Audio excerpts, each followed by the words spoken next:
I'm going to spend today alone in the forest with only these ducks. And for good reason. You see, my brain never stops. I'm either working or I'm flooding my ears with content to help brainstorm my own. So in an effort to escape the constant cycle of stimulation, I'm headed into one of my favorite spots of the forest where there is no cell phone signal to try to live in the moment for at least today. On my way there, I enjoyed my usual distractions, starting with a podcast, and when my phone lost service, switching to absolute boppers.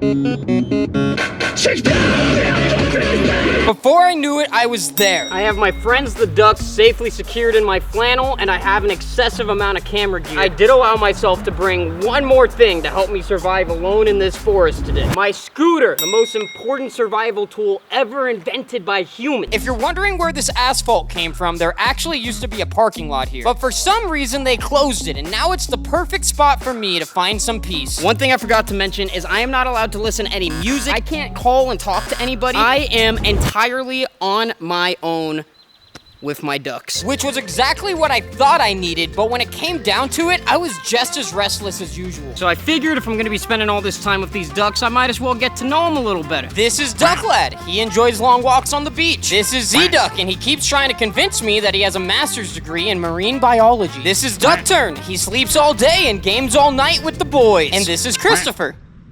He's a vegan. I did some scooter tricks to try to impress my new friends, but I don't think it worked. Pretty neat, huh, fellas? I was only an hour in and I was already very bored and very lonely. On top of that, my duck friends didn't want to talk to me and people kept walking by. So instead of living in the moment, I was trying to escape. In an effort to get back on course, I moved to a different location and found the most beautiful place ever. This is actually the most perfect spot I could have hoped to find. The sound of the running water is extremely calming, and it's also drowning out all the noises unnatural to this forest. I was beginning to find peace, and I knew exactly how to go further. Duck meditation. And it was working. For the most part, I had cleared my mind, but in the vacancy, a new, very important thought emerged. Hey, ducks, I got a serious question for you. Are you guys real ducks?